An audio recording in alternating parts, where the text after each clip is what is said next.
Hello and welcome to the channel. Ecowas has declared that it is increasingly likely that they will resort to the use of force if the Niger military junta are serious about ruling for 3 years before transitioning to a civilian rule. Ecowas call it an act of provocation which would make them react. Subscribe, like, share, and comment. Thank you. Niger. We are more likely to use force. Ecowas.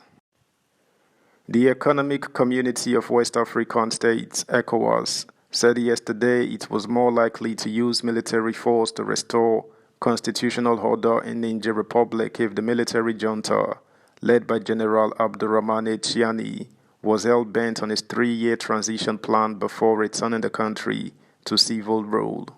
Fielding questions on Channels Television's breakfast program, Sunrise Daily, ECOWAS Commissioner for Political Affairs, Peace and Security, Ambassador Abdel Fattah Musa, also dismissed insinuations that ECOWAS was acting under the influence of a foreign power. He explained that the community's chances of using military force to restore constitutional order in Niger were very likely.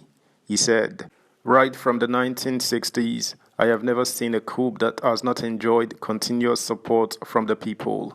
The support can be engineered. You can't rent crowds. That does not imply that people are unconcerned about their future. The high level of youth unemployment is a factor. Mismanagement of our resources is a factor. But is the military a better sort of governance of our economy? Empirical data in our region never demonstrates that. So is that the right way to go about trying to change the system? A few years ago, you could not even talk of an incumbent president being defeated in an election. Since about 1992, we have seen alternations of power where sitting presidents were defeated and where ruling parties were defeated, whether in Ghana, Senegal, Nigeria, Sierra Leone, or even Liberia. So there's already progress. On the plan by ECOWAS to pragmatically restore peace to Niger after the crisis, he said, "What plans does the coup led by General Abdurrahmane Chiani have for the country? They are now embarking on a blind experiment, saying they are going to have a 3-year transition. They are going to consult people, so they themselves came without a plan. Now that they have overthrown a democratically elected government, they are thinking about alternatives.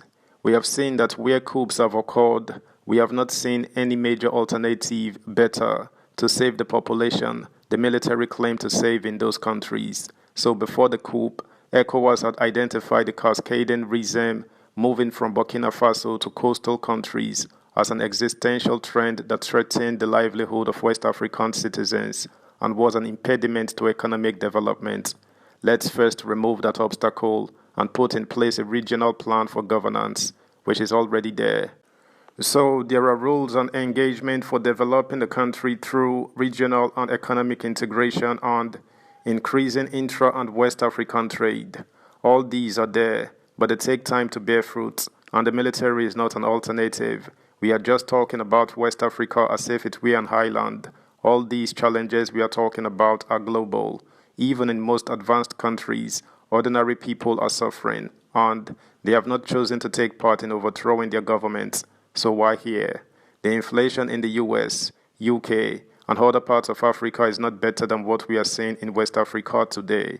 In terms of ECOWAS reinstating constitutional order, it starts with consultation with all the active forces in the country, including political parties, the labor movement, and civil society organizations. They all have a say in it. So at the regional level, ECOWAS is already in the process of developing the Economic and Social Council, which is the interface between civil society and policymaking in the region. The main driving slogan of ECOWAS is transforming the region from an ECOWAS of states, driven by the decisions of heads of states, to an ECOWAS of the people. The process is ongoing.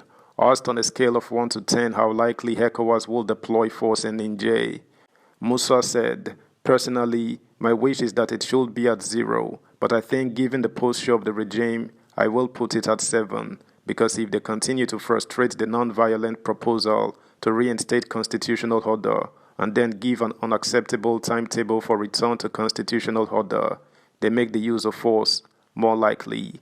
At least, they have come forward to say they have an intention to return the country to constitutional order, but ECOWAS does not agree with the time frame. So even that agreement in principle is a move forward by the junta, but we will continue to consult to know the minimum, which will be the decisions by the authority of the heads of states. Asked if ECOWAS was fixated on reinstating President Mohamed Bazoum, he said, ECOWAS is asking for the release of Bazoum and his reinstatement, so we are calling on the junta to be reasonable because the 3 years they are talking about are nothing less than provocation to the ECOWAS community. Musa also disproved claims of manipulation of external powers in its efforts to resolve the political instability in Niger Republic, while noting that foreign support was not part of the consideration of the West African body. He said, "We've never discussed our plans with any foreign power, whether they are on the ground, they are in the air, they are in their countries. ECOWAS is taking an independent, autonomous decision." He noted that ECOWAS had not given any consideration to the complexities of the nationals and multinationals who had given a foot on the ground. Subscribe, like, share, comment, and please turn the notification bell on. Thank you. I'm just coming from Accra, where the chiefs of defense staff finalized their preparation for a potential military intervention in the country. Foreign support was never part of the country at all. We are in with our contingent, own equipment, and our resources, and we are not asking anybody for support. That is the position of ECOWAS, he said. Meanwhile, in the remote town of Bodinga in Nigeria's Sokoto state, rows of cargo trucks can be seen stranded on both sides of the border. Many have been there since July 26, when the military junta in Niger overthrew President Mohamed Bazoum, and trade between the poor, landlocked country and its West African neighbors was frozen. People will die. If they leave the border like this, people will die. There is no work. From morning till night, I have nothing to eat, a desperate Nigerian truck driver tells France 24. He was on his way to a cement plant in Niger's capital, Niamey, with a cargo of coal when the border closed and has spent the past 2 weeks sitting by his truck waiting. Some tradesmen seem to get through on foot, motorbikes and donkey carts, but their crossings are conditioned with bribes and black market trade are spiraled. That's the news, guys. Thanks for listening. Until next time, bye.